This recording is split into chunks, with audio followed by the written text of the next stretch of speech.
olinya. Oke, sekarang tetesnya sudah lambat atau tidak deras seperti tadi, maka kita bisa menutupnya yang menandakan kalau level oli automatic transmission ini sudah cukup. Selamat datang di channel Joker Teknik. Di video kali ini saya akan melakukan penggantian oli matic pada mobil Toyota Innova. Jangan lupa untuk di like, share, dan subscribe videonya. Nyalakan notifikasi pemberitahuan agar tidak ketinggalan update video selanjutnya.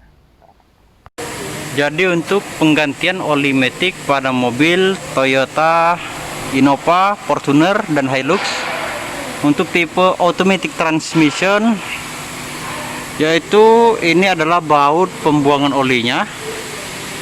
Sedangkan di sini ada yang menggunakan baut L itu sebagai oli adjustment atau untuk penyetel level oli.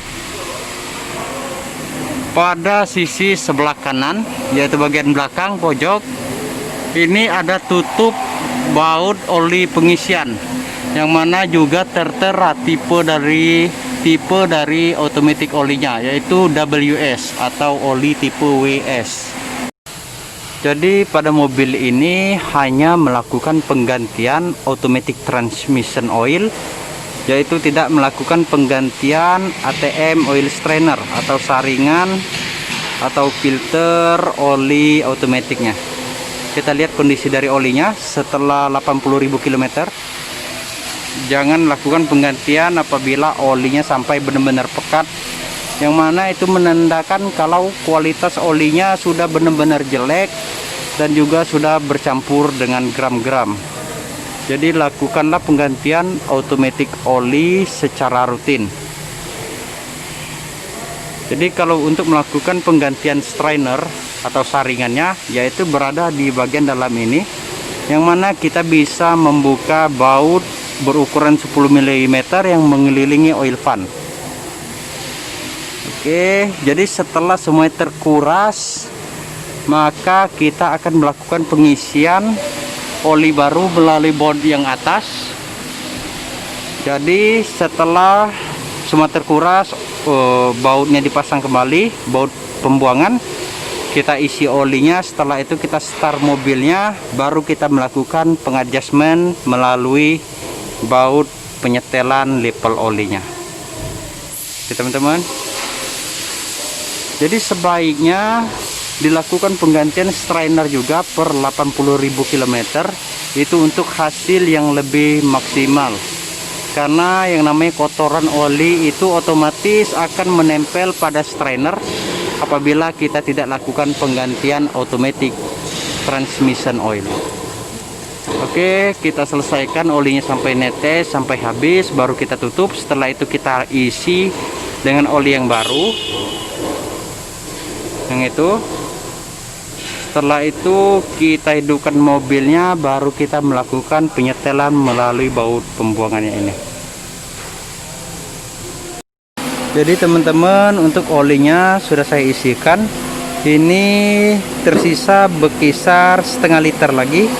Jadi berarti oli yang saya masukkan melalui baut pengisian itu lebih kurang 3,5 liter, yang mana akan kita lakukan pengajasan melalui baut adjustment ini. Kita akan lihat apakah olinya sudah keluar atau belum. Kalau oli yang belum keluar, maka akan kita tambahin lagi dari baut pengisian. Jadi kalau dia sudah keluar, kita tunggu olinya sampai menetes sangat lambat, baru kita tutup, berarti olinya sudah pas.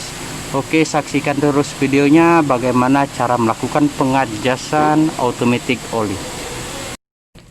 Setelah oli diisi, maka kita akan melakukan starting pada mobilnya. Ini kilometer 83.700. Oke, setelah hidup, maka kita operasikan transmisi tuasnya ke R. Kita tahan beberapa detik. Setelah itu ke netral, ke D,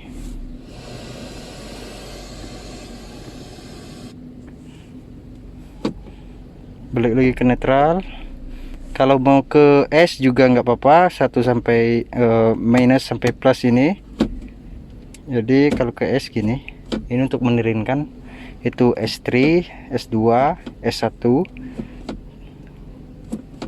Ini bertujuan agar solenoid pada valve body itu terisi oli terlebih dahulu. Yang mana tadi kita lakukan pengurasan automatic oilnya, maka otomatis akan terjadi kevakuman udara. Kita taruh lagi atau letakkan lagi di R. Oke, setelah itu kita bisa meletakkannya di netral ataupun parking. Baru kita lakukan pengejasan oil level melalui baut penyetelannya pada bagian bawah.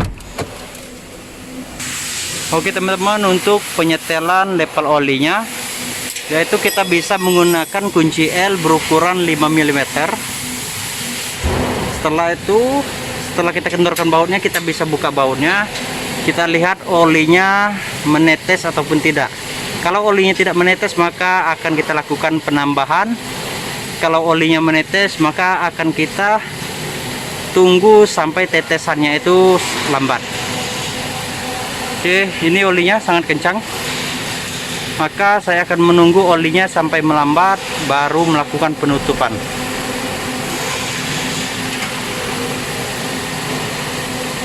Baik penggantian strainer maupun cuma penggantian oli, penyetelannya itu atau pengajasannya itu sama saja proses penyetelan olinya. Di sini pada bautnya ada tulisan cek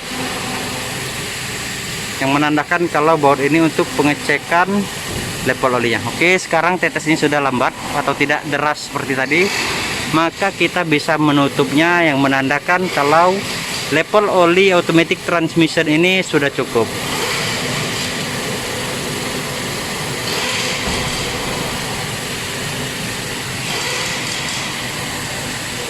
Tidak lupa juga kita lakukan final check pada semua komponen yang kita buka, yaitu kita setel atau kencangkan kembali semua baut yang kita buka.